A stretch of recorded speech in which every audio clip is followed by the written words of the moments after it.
Hey, what's up, everybody? I'm Jay Hollingshed, your personal high performance mindset coach and public speaker, coming to you once again with my 7 pillars of mental performance in 365 days.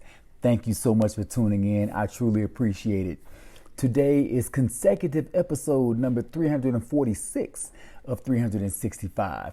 We're almost there. We're still rolling. And today is Wednesday, day 4 of the week. We will be discussing pillar number 4, which is goal setting. Pillar number 4, always on day number 4. Day number 4 of the week is Wednesday, so we're doing pillar number 4.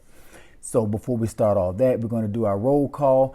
Everybody's already scrolling up the screen. I can't get all of you all, so okay, the first 7. All right, Vincent Jones, I appreciate you tuning in. My daughter, Jaleesa Hollingshed, what's up? I appreciate you, babe. Always on time, tuning in as well. Y'all know how we do it, 9 o'clock p.m. Eastern Standard Time. That's the time for class. We're still doing our roll call with my brother, AJ Arthur Hollingshed. I appreciate you. My aunt, Gina Cecily, I appreciate you as well. And I'm going to cut it short right there because we really need to get into this. I don't want to cut any of my time short, but I have to acknowledge those that watch on repeat. I can't go without acknowledging you because you acknowledge me every time you hit play. So thank you so much. I appreciate that as well. Now, you're new to this, Vincent. I appreciate you for being new to this. We're still rolling. This is episode 346 of 365. Stay tuned. We got more coming after 365. Trust me. So we're talking about Goal Setting Wednesday. We're going to talk about 3 words to avoid when setting new goals, okay? 3 words to avoid when setting new goals. Now, I'm coming straight from my computer with this one. I actually stumbled across this, wasn't even looking for it, but it's really good information, so I wanted to bring it to you. Now, this comes from Grammarly.com. I amended a couple of the words because they weren't quite part of my delivery, but at the same time, you'll catch what I'm saying. So, many of us don't achieve our goals. Here's why. And it's not because we are failures per se. It's mostly because we don't understand the process of setting goals in the first place. So if you want to make your goals stick, and if you want to make them stay, you've got to use the right words and also use the right context when you are trying to speak your words into existence and setting new goals. All right, so we're talking about 3 words. Word number 1, should, S-H-O-U-L-D, should.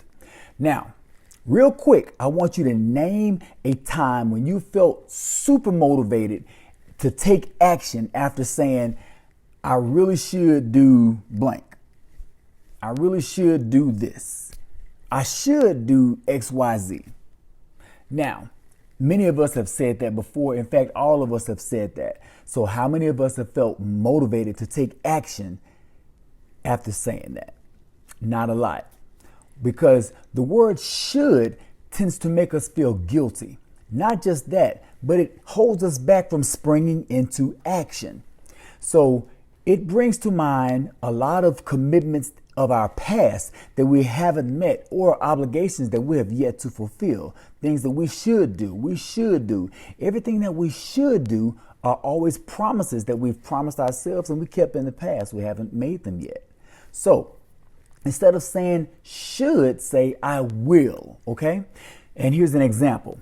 By the end of the month, I should formulate a plan to pay down my credit card debt.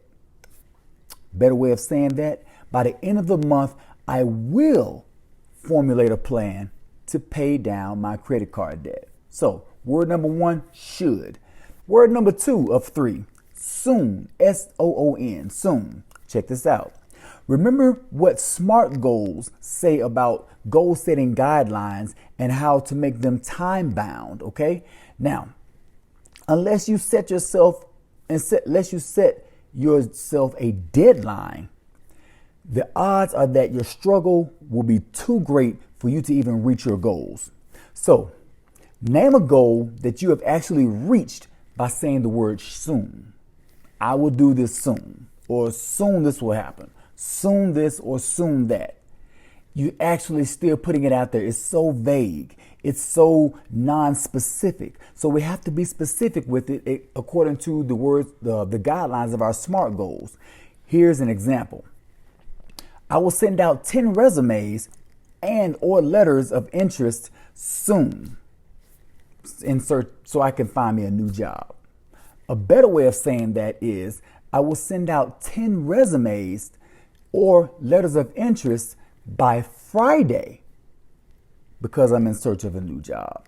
You get the gist of it? Soon or Friday. One is time bound, one is not. If you hold yourself to a time or a timeline or a deadline, trust me, you're putting that pressure on yourself just enough to keep you pushing, to keep it in the back of your mind. You've planted a seed and you've fertilized that seed. Then that seed should be trying to sprout by your deadline. But if you just keep it vague, nothing's going to happen. So instead of saying soon, say a deadline. Make it pronounce it with a deadline. Make it prominent. So word number 3 of 3, never. Never. N-E-V-E-R, never.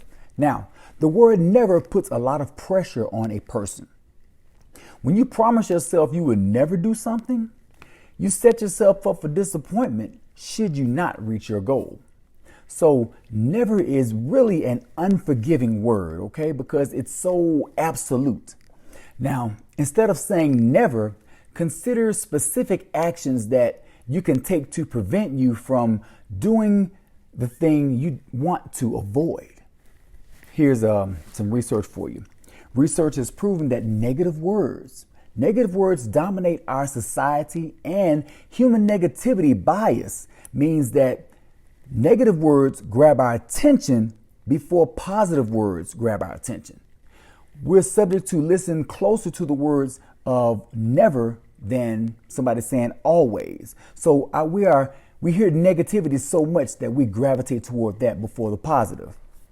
Now, negative words don't help with goal setting either. So keep your language positive when you're setting your goals. You speak them into the affirmative, okay? Now, the subconscious mind doesn't recognize negative words, okay? Check this out. I got an affirmation for you.